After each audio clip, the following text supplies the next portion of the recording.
global flavors, local stays, culinary tourism and hospitality as bridges between cultures.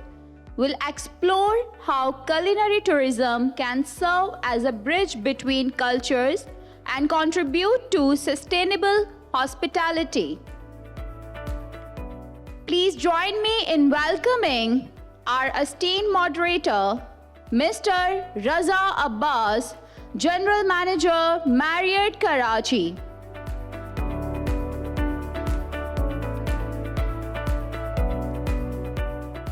Audience, please give a big round of applause.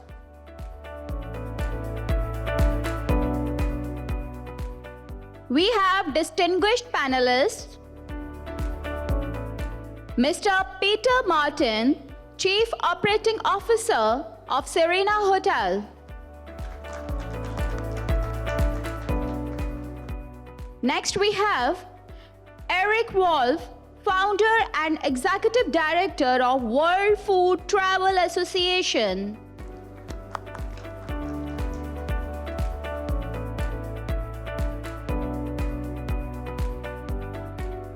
Mr. Bastian Blanc, CEO of Hashu Hospitality Group.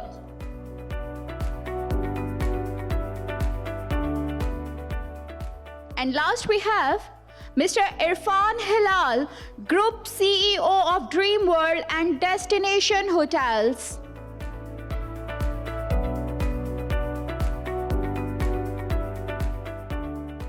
I welcome to all speakers. Let's begin session 7, final session of the day. Thank you.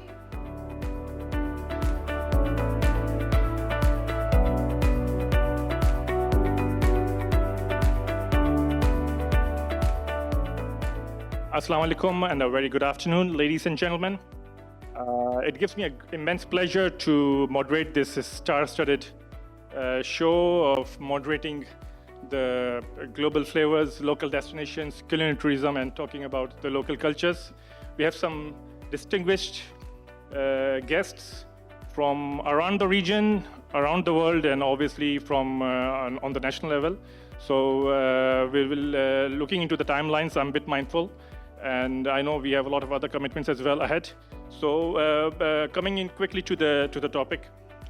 First of all, let me have a quick enlightenment towards the topic, which is about the food, the tourism, the culinary journey, and the culture. So I'm one of the avid fans of when it comes to the culinary journey, because this is what, when I came first to, also I worth mentioning, it's one of my first PTM here in Pakistan. So it's great to see and heartening to see that which direction we have done the improvement when it comes to, the moderating the tourism and the growth in the developments of the hospitality sector. So I think I would like to take a moment to thank Ali Hamadani, who has done this fantastic job. And after a break of about 5 or 6 years, it's a 4.0 version of the PTM, which is again, hats off to Ali Hamadani, who has brilliantly, successfully spearheaded this job. And when we started this chat 6 months back, I remember we were sitting together and we were discussing about the whole the paradigm of the show. Basically, I think today I can say that I think very confidently the things, the positive activations what you have done across, I think hats off to you once again, Ali. So quickly coming to the topic, I think when we talk about the new narratives, you travel to the world and identify stories of the ground, and same time we come towards the buzzword of global flavors. Global flavors with hospitality as bridges between cultures and spinning culinary tourism.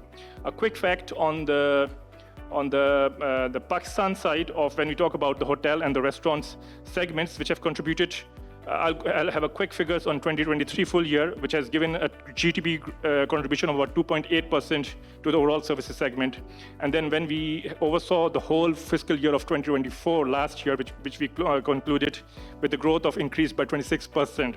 I think it is phenomenal when we see from the past 5 years to 10 years periods coming in now into 2025. Just a quick hint on the global level, if we compare, we are still, I think, on that level where we still have to go a long way, especially when we see the 5,400 billion full year 2024 as a growth of 70.2% year on year on a global level. So coming in to my very first question to Mr. Erik Wolf, who's also, the founder of the World Food Travel Association, and based, I think, from many countries, from US and UK and Spain, I believe. So coming into to that part of the world, coming into Pakistan. So what's your opinion, the concept of creating awareness about gastronomy and how it impacts on the local economy? Just we need to keep one thing in mind simultaneously, how we can connect the global trends. Over to you, please. Thank you very much for your question. And before I start, I'd like to thank the organizers for the invitation to come here to Pakistan. But more importantly, I'd like to thank the people and the government for the invitation to come to your beautiful country and experience it. Lovely, thank you. Thank you very much. So to really put gastronomy on the map for Pakistan, the best thing to do, we always recommend, is to show them the money. And I think that if local businesses, whether they're restaurants or hotels, resorts, tour operators, if they can see the value of inbound tourism and what people are spending for food and beverage experiences, I think that will make a profound impact. But more than just money being the carrot on the stick, because of course everyone wants to make money, but I think the important thing to remember is that people are really traveling for food and beverage experiences, and they want to get to know the culinary culture and heritage. So I'm not going to come to Pakistan to eat Italian food or French food or Japanese food. I am coming to Pakistan to eat Pakistani food. And I understand there are eight or so major cuisines in the country and perhaps dozens more minor ones.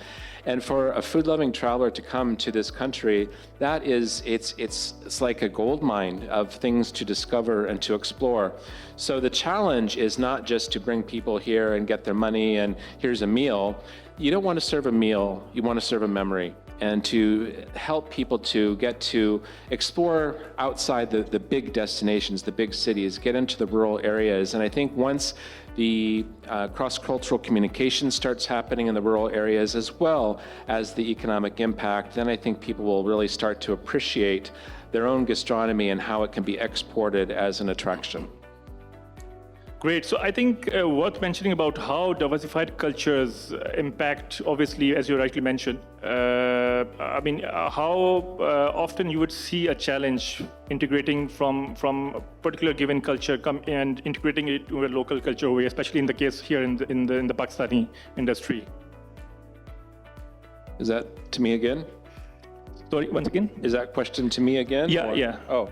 Okay, so are you asking, can you rephrase the question? I didn't follow you. So as you rightly mentioned about, how we are having the diversified cultures around the world, having, especially when they're impacting the food cultures, also considering the ethnicity of the food, ethnic food as well. So what do you see, especially, when you're coming down to Pakistan and from developed countries coming into a developing staged country where we are still on that level where we are still struggling to further flourish. So what do you think, what principles could be needed to integrate into such cultures, bringing this industry further up? And I think if you wanted to really put Pakistan on the map and encourage people to come here, there's a few things that need to be worked on. Sometimes when we talk about two destinations about developing their cuisine, a lot of times you will see destinations going down the gourmet path. They want to attract Michelin-rated restaurants, and that's one way to go, but gourmet travelers are an extreme minority, and we usually don't recommend that. You also have the highly authentic path, which is sometimes a little too authentic for travelers. It might be overwhelming. There might be smells they don't like or flavors they don't like, or something might be too spicy for them. So what we usually like to recommend is a gateway dish or a gateway cuisine, where you take an authentic dish and you kind of dumb it down a little bit. And so it's not entirely authentic, but it's maybe a flavor that's a little more palatable for first-time visitors. And then you can later let them go explore the real authentic ones if they want. And then there's also a kind of an innovative cuisine level in between gourmet and that gateway cuisine, where you have maybe a more upscale version, but not quite fine dining. But I think the visitor will need to feel assured about health and safety as well.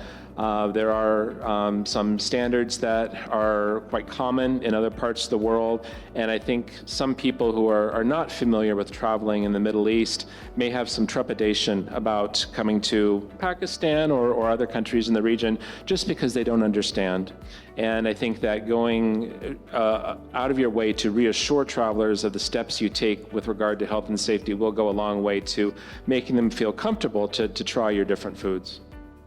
That's a great initiative. So furthering our conversation, so coming into Mr. Bastian Blanc, and obviously the projects and the job which you're spearheading with various hotels and obviously the restaurants. So obviously the gastronomy plays a vital role in your teams, what you're heading on. So how do you see the gastronomy reflecting in a meaningful way to the sustainable production and consumption of food in the modern world, same time connecting the local cultures, especially in the case of Pakistan, obviously?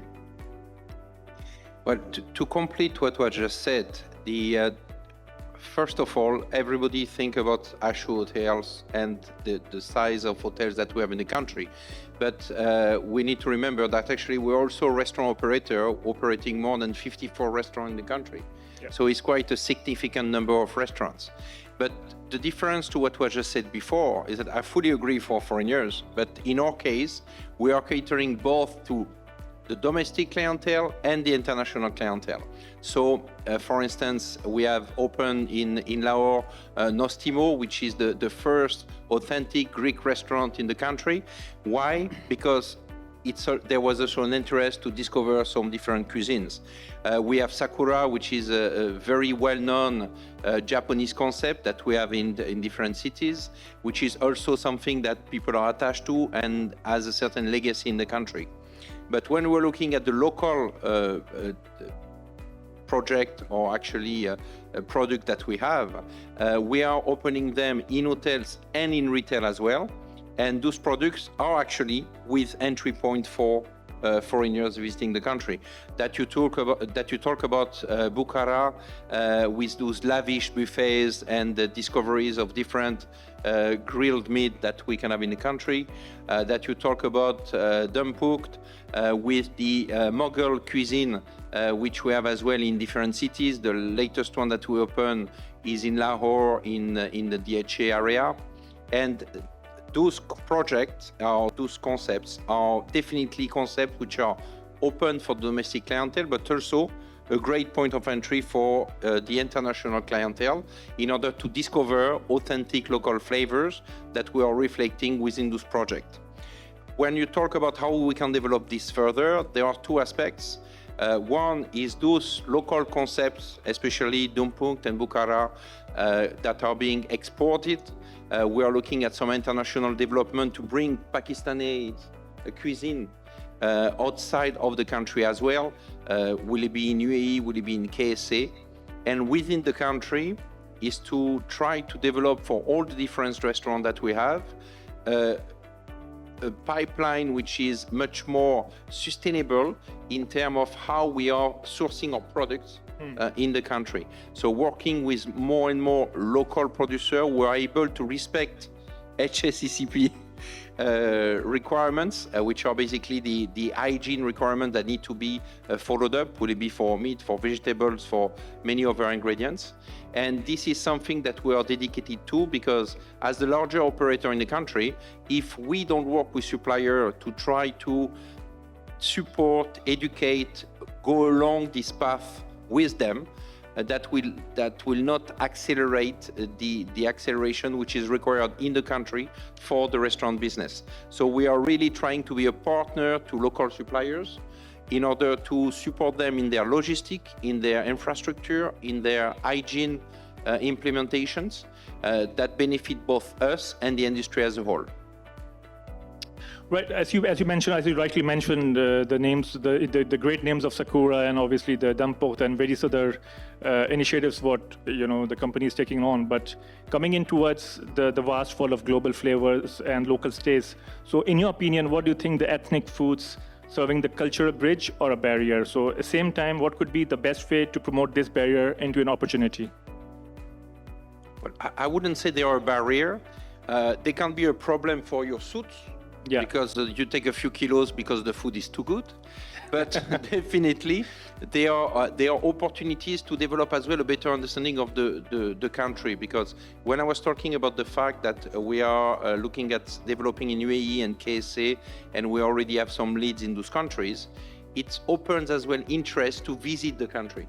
Because overall, as much as we can talk about the development in the country and the financing behind it and other things, the food, I think, is a great ambassador of the country outside as well, in order to bring more international tourists to visit Pakistan.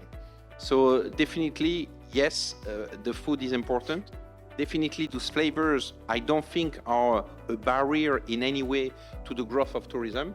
On the contrary, they are a rich cultural part of the cultural heritage of the country. And more we will have some local concept respecting as well local cuisine, it will support the international clientele to come. Because that's where we need to distinguish between the concepts which are really focused on the domestic clientele, because all of us living here, we want as well to have a choice, and the international clientele visiting the country that will be given this opportunity to discover those flavors. Great. Well, great insight on that. So coming in quickly towards Mr. Peter Martin and having some fantastic properties under your thresholds and obviously overseeing such a huge number of keys and the restaurants. So what, in your opinion, could be potentially the implication of diversified cultures internationally and how it could be promoted for a local culinary concept? I think we just have to look at the profiles of the hotel first. If we're looking at our big city hotels, we're going to have a different profile for the restaurant. Whereas if we're looking at the small regional resorts that we have, there's a completely different profile of food that we are promoting within the hotel. So if you go up to places like Shigar and Kaplu, when people visit there, they're not looking for any international standard food at all, except perhaps a fantastic breakfast. They want that local flavor. They want food that is locally sourced. They want food that is produced by local artisans. They want a real experience. That meal that they have in these local small resorts, equates to probably 50-60% of the experience they have of that destination. They go home, this is what it's really all about. When you get people coming to the city hotels like Islamabad, they're looking for a little bit of comfort, for something that has some sort of sense that, this is an international standard hotel, so we have to have a different profile of restaurant and food on offer. So it can't all be local. They need that international feel in terms of certainly all-day dining restaurants where they have a really high-end breakfast and they can say to themselves, I feel comfortable here. It has a little bit of a sense of home. It is a different place, but I feel comfortable here. And then from there, through the different restaurant offerings, people can then explore the food. The reality is that we all have to understand is that people won't just stay in your own destination, your own hotel. They want to get out of the hotels, they want to get out of the resorts, they want to explore the food within the city. And that's very much part of the profile of each hotel, that we can showcase independent restaurants and say, this is as much a part of us as our own restaurants within the hotel. Yep. Sure, please go ahead. Just want to add to that. I think that you need to know your customer. When you're talking about mass tourism, the sale of packages, groups of people coming here, and that even includes FIT groups, then absolutely they are looking for something more of comfort. They might be looking for something familiar.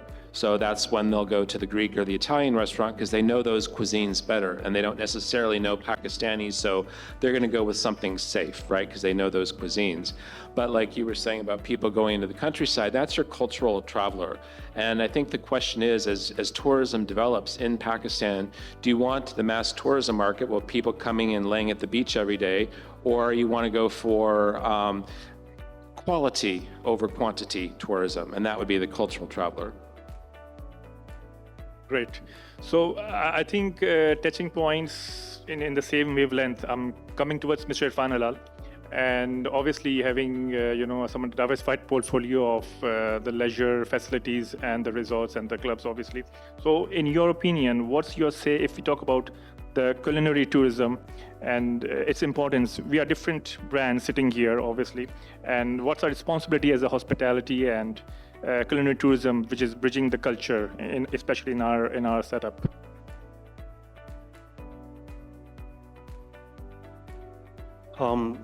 Firstly, thank you for having me here. Indeed, all necessary appreciation for the PTM team for pulling off this wonderful show. So, if I've understood correctly, your question to me is, what as brands or as operators is our responsibility towards the right development of culinary tourism? Exactly, and same time promoting obviously the culinary tourism. So, as far as the responsibility goes, it's absolutely tremendous. It is on us to rightly develop this tremendous opportunity that we all have here as brands and as the complete nation. So, let me just first, try and touch a few basics. That why food? Why food? May Allah forgive me if I unnecessarily add or subtract or wrongly add or subtract anything. But in my perception, if I've understood correctly, the complete concept of the life of this world has been created around the hunger of the stomach. This has been made to fulfill that hunger. This has been made to fulfill this hunger. We all are sitting here to fulfill that hunger of our stomach in one way or the other. And it's not greed that I'm talking about, I'm talking about hunger. So that is how important food is. And food is something that can be enjoyed, that should be enjoyed, that is enjoyed all over the world.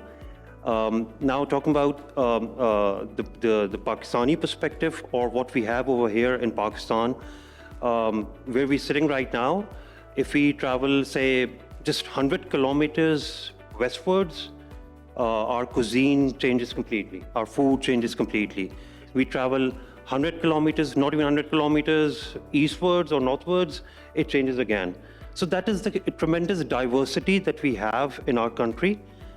Now, the responsibility that we, the brands or the bigger operators or the established operators have, whether it be the hotels and the resort brands or the bigger or smaller brands within the restaurant space, it is the responsibility, in my humble view, is to rightly develop it.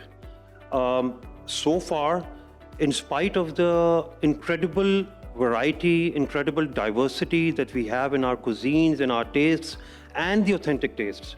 So, in spite of all that possibilities that we have, why we have not been able to rightly develop, especially our ethnic or Pakistani food or the Pakistani diversity, it is because now is the time that we need to convert our approach towards the science of food. So far, we have only and completely been dependent on the artistic side of it, which is very important. But if the right science of the food starts getting developed, we can create it better. We can create that better thing consistently. We can create that better thing consistently in more places, because we can easily transfer the science. So why am I touching this particular subject, which may not really be completely connected to the discussion that has been going on so far, is because at one side, we see this tremendous, this incredible variety that we have. On the other side, we see that we've not been able to attract the world towards our foods, which, when any of us comes down to Pakistan and consumes it, from whatever background they may be, from whichever country they may be, they take great feelings, they take back great memories if they've reached the right location. And there are already certain wonderful case studies within sort of the vicinity of this particular location. For example, the Karachi. Then we have Cafe Imran in Garo. Then we have another restaurant coming up on the highway just before Hyderabad. That's the Brohi restaurant. These are brands that we're talking about. They also are branded, organizations, and people travel. Even if it is just the Karachites or the people from the surrounding areas, but that is still travel that they're doing. Then, for example, then we have our product categories like the palla fish. For the palla fish itself, people travel distances just to, enjoy that particular offering. So this we need to standardize. This we need to create better, and that I believe is our biggest responsibility, to educate, to develop that environment, to develop that ecosystem. Great. So as you rightfully mentioned and touched base on the very important point of necessity, that's what your basis of the whole conversation is, I think. So I think I fully agree. But then coming in towards obviously talking about the experience and the emotions and the happiness, which revolves around the food, tourism, the culinary journey, and obviously the concept. So in your opinion, what do you think, how would you like to give a real life example in your situation? So that is very interesting. That's a very good question. And let me first, raise some thoughts on what exactly are the culinary trends that people would want to follow, or people are already following across the world. That's farm to table. Very easy to do for us, very easy. We are a hugely agriculture-based country. It may not be easy for us in the cities, but in the suburban and rural areas of the country, we can easily do it. Farm to table, organic, sustainability. Honestly speaking, if we, go to our many of our farms that are still operating in a very conventional or so-called desi manner, they've been there for so many years. So there already is a sustainable format over there, which they themselves are not actually aware of, just because the lack of exposure or the lack of education or the lack of awareness.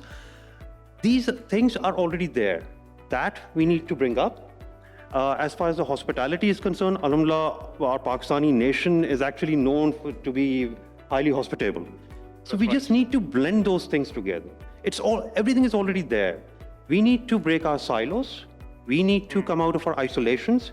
We need to collaborate. Yes, there will be situations when the sum of the parts is bigger than the whole.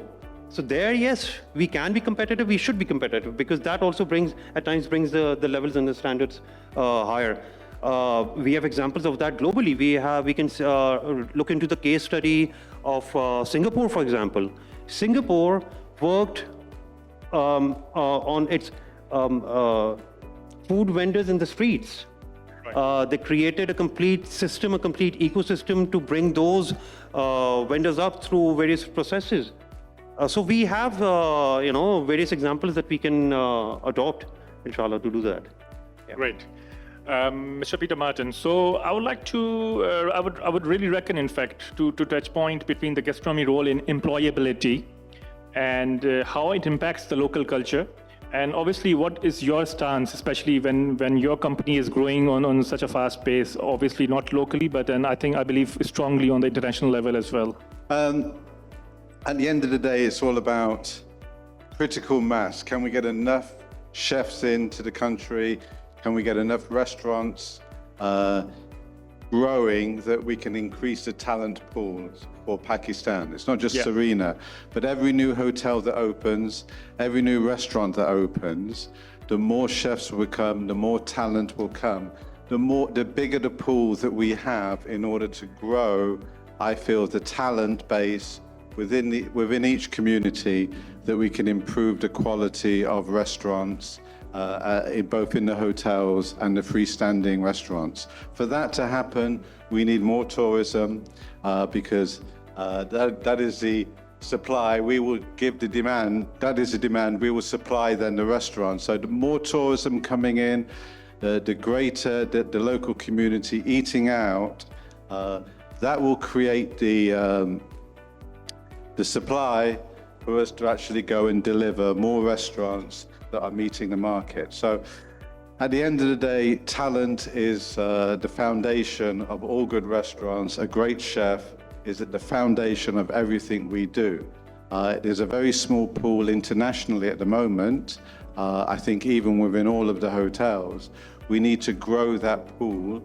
And to do that, we need obviously to grow the number of hotels, the number of freestanding restaurants, and we need to do that, we need greater footfall. So as the market increases, you can already see it in Karachi, fabulous food here. Why? Because there's a lot of restaurants, there's comparatively more hotels in the rest of the country.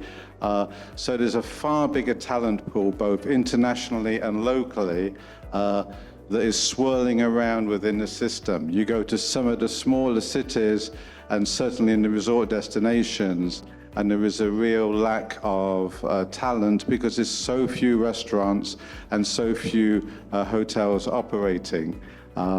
So I think as the industry grows, you will start to see ever greater professionalism, ever greater creativity at local level, at freestanding level, within the international arena as well. You know, we just had a new hotel open, Move and Pick in Islamabad. Every new hotel adds to the pressure of the existing hotels to raise their game. In Islamabad, we just brought in a new executive chef, etc., etc. So I think the more we build new properties, the more we add new restaurants, the professionalism will definitely increase, and you will see that just not in the culinary field, across the entire hospitality field.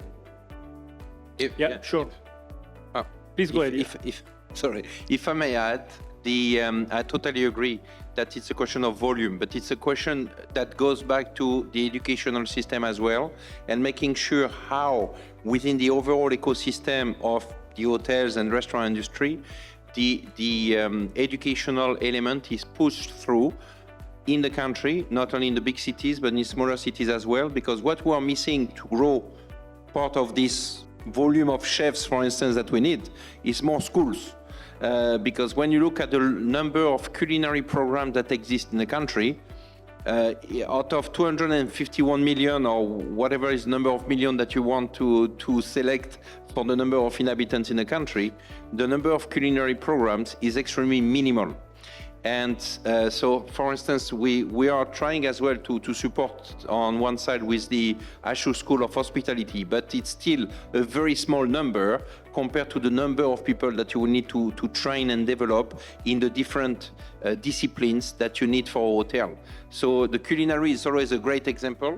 We are not the only ones facing this challenge, because we are sponsored by Saudi, and in Saudi there is a challenge as well in terms of the number of culinary programs. Vocational is key to our industry, will it be hotel or restaurants? And as long as the educational system do not include much more vocational trainings to support those disciplines to grow and drive interest from the local community to have this pipeline that you need and that we need, we will remain facing the same challenges for years and for years, because neither Serena, neither Ashu, neither Dream Hotels can train the whole country. So we need a much stronger educational system to support this pipeline. That's absolutely right. Investment in the culinary arts programs. And basically, you said a lot of what I was going to say, but I would like to give you an example from Saudi Arabia, where I sit on the board of directors for the Culinary Arts Commission. And Saudi Arabia was a country that was really closed off for a long time to tourism, but also no one in the world knows what Saudi cuisine is. And so the task with the Culinary Arts Commission was first to do a culinary asset inventory for the country and to codify the Saudi cuisine and what that means and how the cuisine varies throughout the different regions of Saudi Arabia. But one of the other thing that they're doing is investing in culinary arts development. So they're actually founding several culinary schools throughout the country and also investing in other existing schools.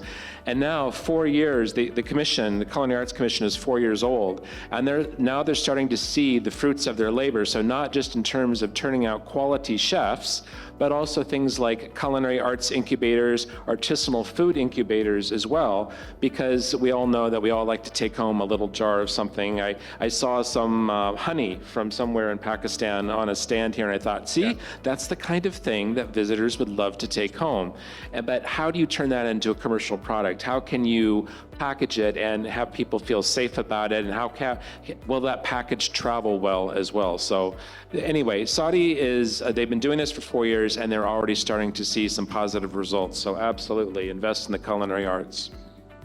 And to go back to Saudi, because I love this topic, especially I talk very often about women empowerment and the need as well to support the women development. The lady who is heading the commission in Saudi is a lady, and she's a chef, and she was an entrepreneur, and she ended up leading this commission for Saudi Arabia. And it's a fabulous story because just the selection that was worked on already originally on the products, I fully agree with you. If we do the same thing in this country, in terms of all the products which are available from north to south, and we start cataloging them and making sure that they are provided the logistic in order to be distributed, there is a huge opportunity, Female workforce as well. Absolutely. It can really help drive female employment. Coffee and keep on talking between each other. Yeah, Are you sure we have some options. Yeah. We'll see you later.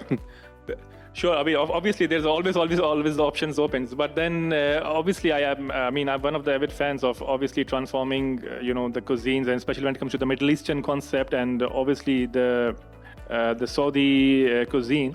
So coming into this part of the world, obviously at the hotel, on the local level, we have been hosting quite a few Saudi nationals and Emirati nationals as well. But what I've seen, the appetite of, or you could say the urge of having the culinary, I think the more of the passion when they come down over here.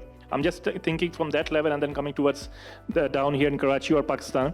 The appetite over here is to explore more of the local food rather than bringing their culture over here. So in that stance, this is in particular, in general, about if we talk about globally. So if I'm sitting, suppose in London or New York or Paris, and if I'm coming down to Karachi or Pakistan, anywhere, any of the cities, so you think the digital marketing plays a bigger role, or it's the social media reviews which will help me to take the right decision going to exploring a particular restaurant?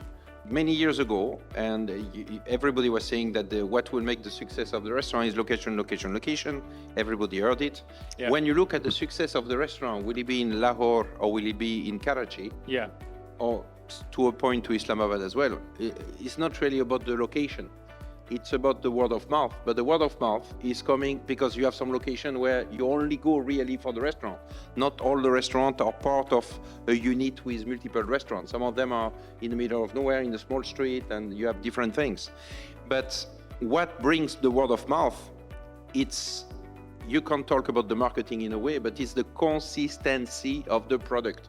Because most of the product which are doing well in Karachi or Lahore, they are doing well because the food is good, but the food is good every time you go there, and the service is good every time you go there.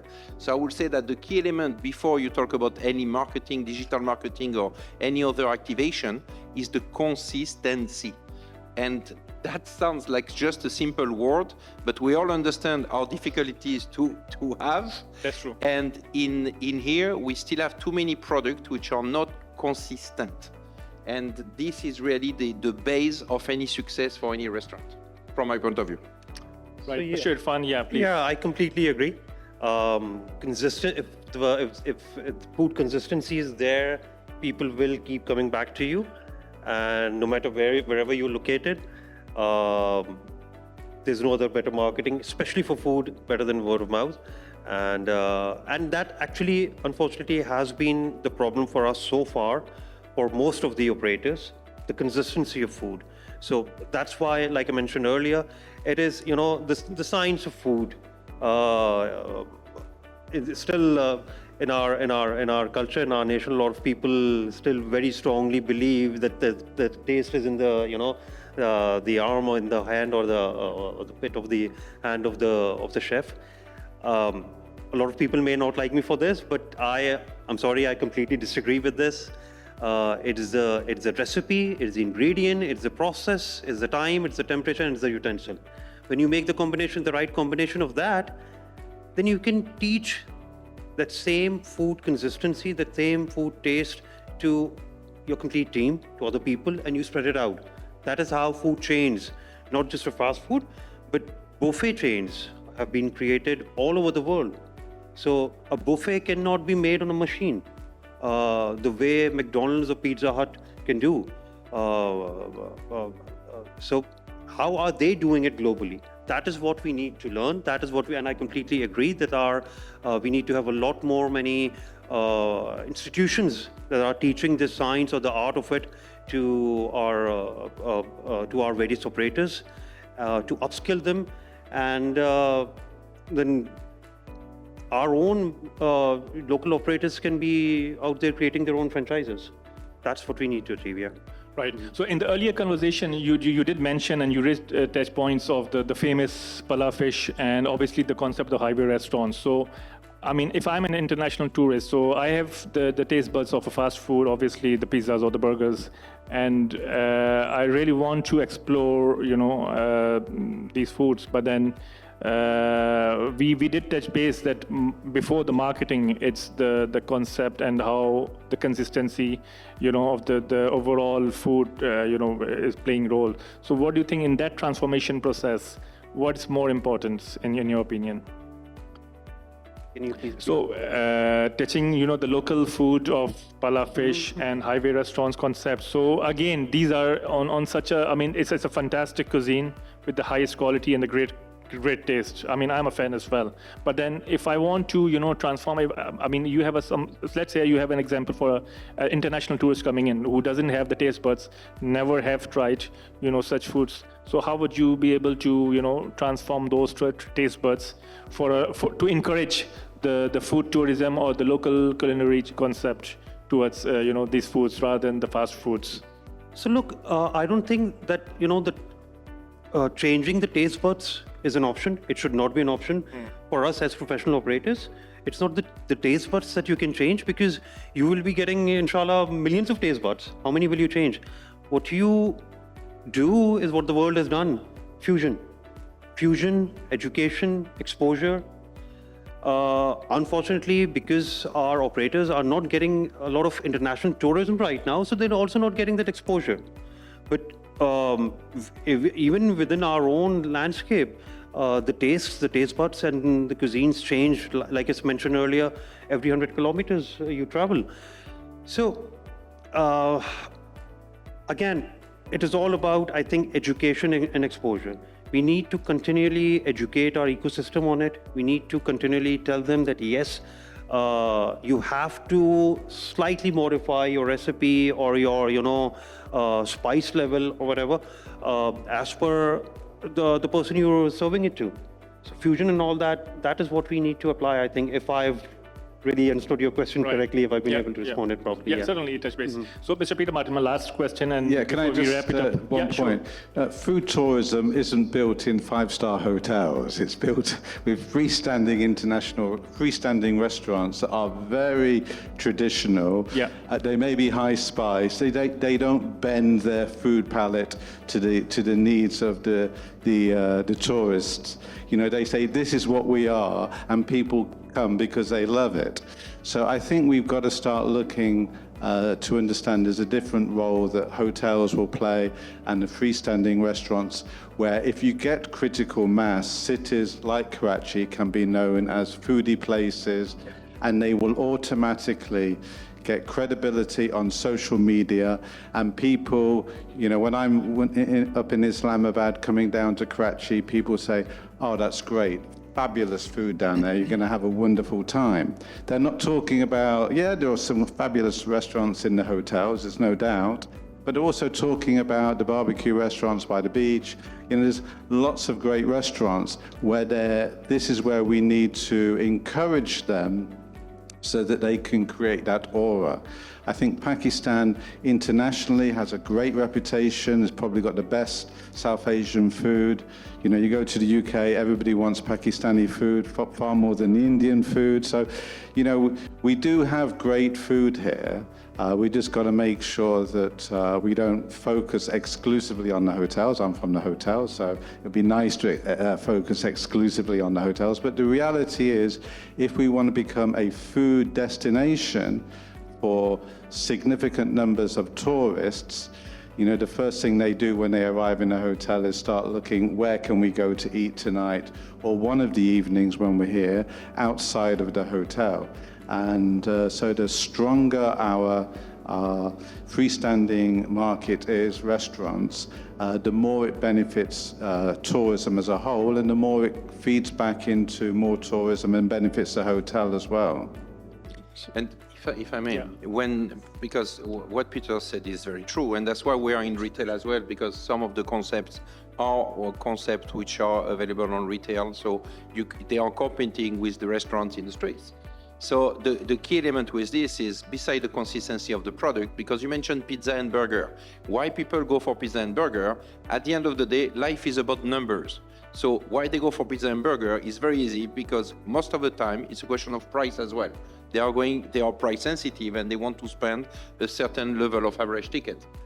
If your offering is developed in a way where you keep the recipes as they should be, you keep the offering as it should be, but you're targeting the right average ticket, then you don't talk about pizza and burger. You talk about an offering which is adapted to the clientele in terms of how much they want to spend. I think it's more about thinking about at which price you're selling your product and you're positioning it, because very often people try to think that they can position themselves outside of the market all the time, and then they crash and say, oh, people didn't like my food. It's not systematically a food, but if you are not positioning yourself within the market, then you will not attract the clientele. And if you want the people to discover your food, if you go to Dumpuk in Lahore and you are 2 times more expensive than the market, then you're gonna say, oh, people don't like Mughal food. But that's not true. As long as you are positioned properly in pricing, we do at least 140, 160 covers every single day in this restaurant. It's working very well because it's priced in relation to the market. So forget about pizza and burger, please, and get some Mughal food. Fully agree for that one. And I think a very healthy conversation, I would say, rather than discussion, and exploring various touch points based on obviously the global flavors and integrating with the local stays. Same time talking about the culinary journey. So I'm an avid fan of using that term of think local and go global, and this is what I always say to my chef as well. That when we are having the food and beverage, or even talking about the breakfast buffet, so the concept of having the international buffet, but then integrating it with the local cuisine, with the local concepts. I think that flair of fusion, I think we touched base earlier as well in the discussion of the fusion concept. I think that adds value overall. And I think obviously with various cultures explored and coming in over here to this part of the world, where what I've seen over the last couple of years since I'm here, the millennials play the greater role when it comes to the purchasing of the purchasing power, when it comes to the culinary and the food and beverages. So I think it's true what we discussed, the exploring various cuisines and then same time integrating with the local culture.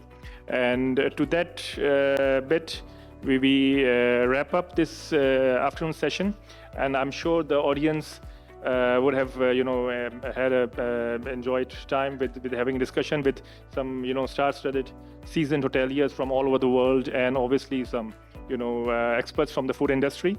So thank you once again for your time, for your contribution. So we sincerely appreciate and talking it over here this afternoon. So thank you once again. Thank you. Yeah, sure. A big thank you to all our speakers for their insights into the intersection of food, culture, and tourism. We will now proceed with the certificate distribution for Panel 7.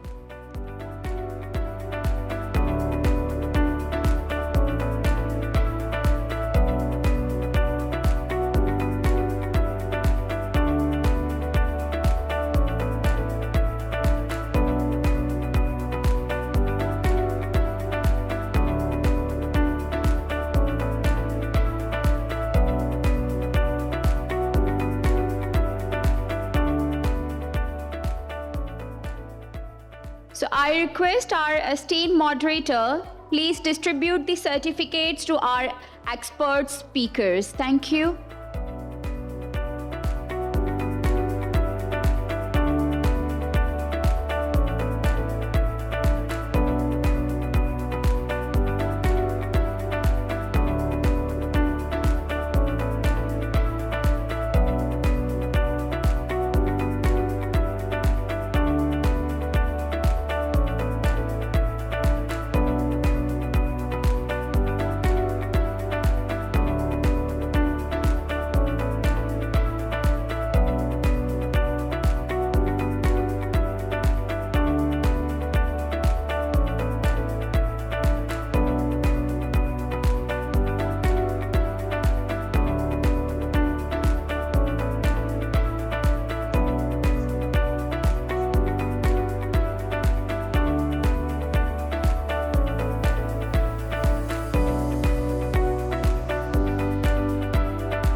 Once again, thank you to all our expert speakers for their insights.